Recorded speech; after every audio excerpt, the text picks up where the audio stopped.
Hello बच्चों, मैं हूँ रीता पंडा और मेरे चैनल हिंदी कक्षा में आप सबका बहुत स्वागत है। बच्चों, आपकी हिंदी पाठ्य पुस्तक वसंत भाग 1 में पहला पाठ है वह चिड़िया जो। और आज की इस हिंदी कक्षा में हम इस कविता की तीनों अंशों की सप्रसंग व्याख्या करना सीखेंगे। इससे पहले की वीडियोस में मैंने इस कविता के कठिन शब्दार्थ और कविता के हर एक अंश की व्याख्या के बारे में विस्तार से समझाया है, जिसका लिंक इस वीडियो के डिस्क्रिप्शन बॉक्स में भी आपको मिल जाएगा।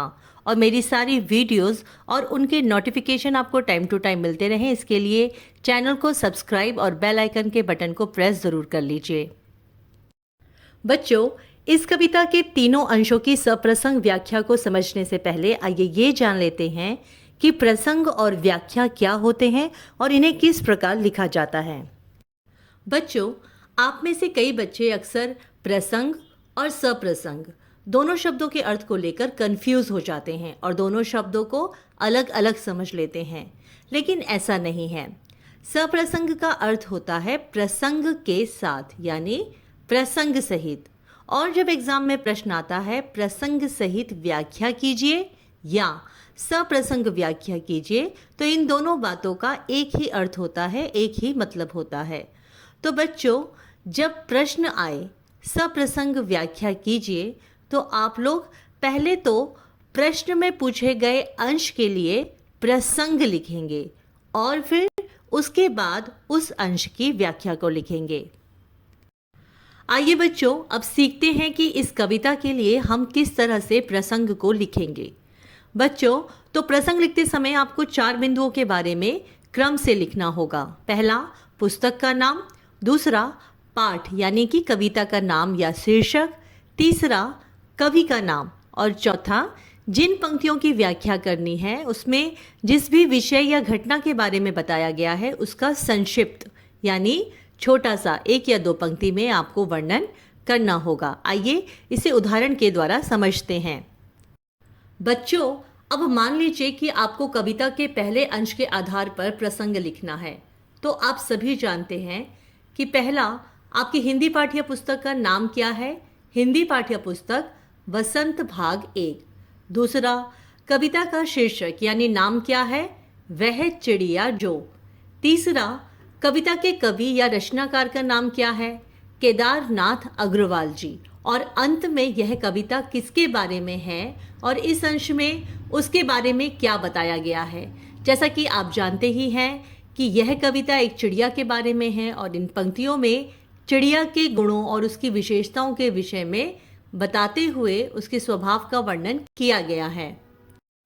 आइए अब इन चारों बिंदुओं को क्रम से लिखते हुए देखते हैं कि प्रसंग को कैसे लिखा जाएगा। प्रस्तुत पंक्तियां हमारी पाठ्य पुस्तक वसंत भाग 1 में संकलित कविता वह चिड़िया जो से ली गई हैं। इसके कवि केदारनाथ अग्रवाल जी हैं। इन पंक्तियों में कवि के द्वारा चिड़िया के संतोषी स्वभाव और अपने भोजन के प्रति उसके प्रेम का वर्णन किया गया है। बच्चों, आप यहाँ पर प्रस्तुत पंक्तियां के स्थान पर प्रस्तुत काव्यांश या प्रस्तुत पद्यांश भी लिख सकते हैं, क्योंकि कविता के लिए काव्य और पद्य शब्द का भी प्रयोग किया जाता है और अंश का अर्थ होता है भाग, खंड या हिस्सा। तो इस प्रकार काव्यांश यानी काव्य का अंश और पद्यांश यानी पद्य का अंश।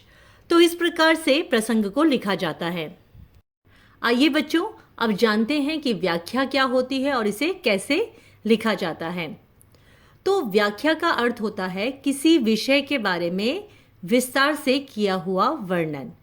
तो इस तरह व्याख्या लिखते समय हमें जो भी अंश दिया जाता है या जो भी पंक्तियां दी जाती है, उन दी गई पंक्तियों में रचनाकार ने जो भी भाव या विचार व्यक्त किए हैं, यानी उन पंक्तियों के द्वारा कवि या रचनाकार जो भी कहना चाहता है, उन विचारों को अपने शब्दों में विस्तार से लिखा जाता है।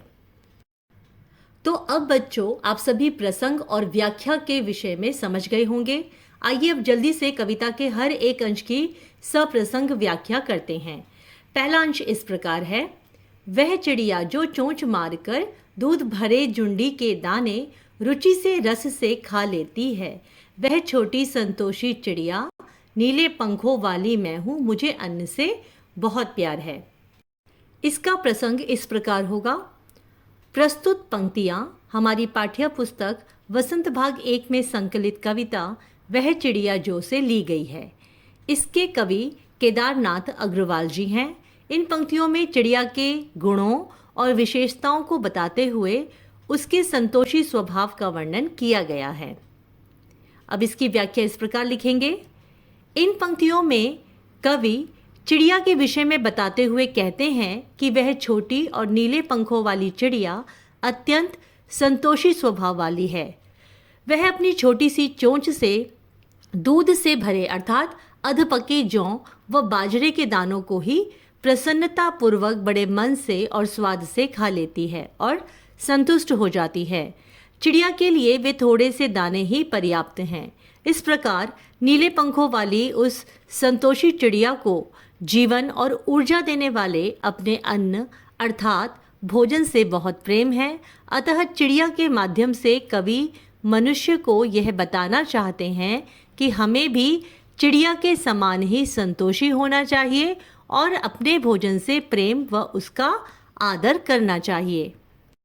अब कविता का अगला अंश इस प्रकार है। वह चिड़िया जो कंठ खोलकर बूढ़े वन बाबा की खातिर रस उड़ेलकर गा लेती है।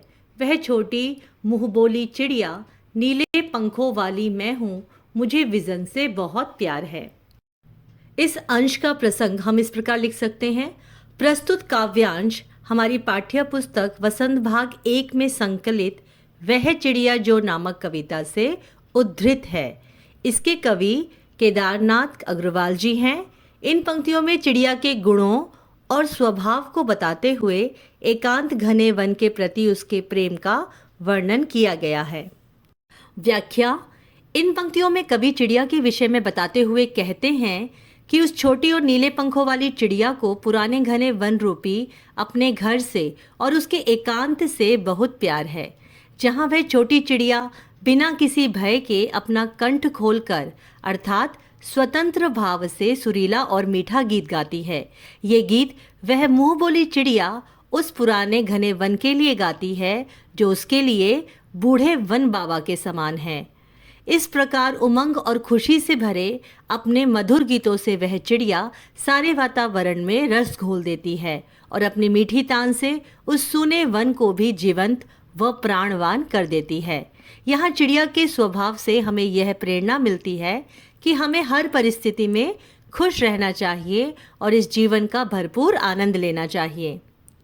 हमारा अगला अंश है। वह चिड़िया जो चोंच मारकर चढ़ी नदी का दिल टटोल कर जल का मोती ले जाती है।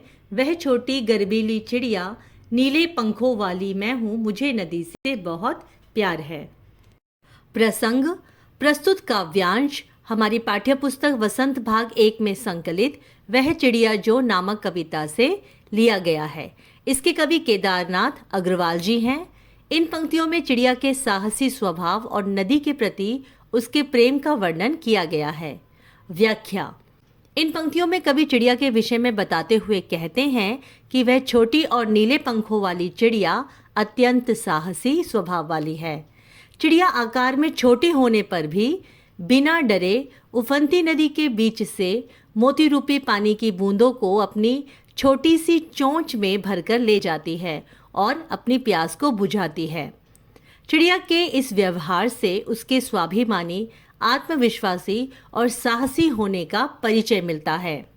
यही कारण है कि चिड़िया बहुत गर्बीली है और उसे अपने आत्मविश्वास और साहसपूर्ण जीवन पर बहुत गर्व है। इस प्रकार नीले पंखों वाली उस छोटी चिड़िया को उस जीवनदायिनी नदी से बहुत प्यार है जिसके जल को पीकर वह अपनी प्यास बुझाती है और जीवित है। अतः कवि की इस चिड़िया के स्वभाव से हमें यह सीख मिलती है कि अपने साहस और क्षमताओं के माध्यम से हम अपने जीवन में आने वाली हर कठिन परिस्थितियों का सामना आसानी से कर सकते हैं। बच्चों, ये थी इस कविता की सप्रसंग व्याख्या। और मैं आशा करती हूँ कि अब आप इस कविता के हर एक अंश का प्रसंग और उसकी व्याख्या को आसानी से लिख पाएंगे। इसके लिए आप खुद भी लिखकर इनका अभ्यास कीजिएगा और मात्राओं का विशेष ध्यान रखिएगा।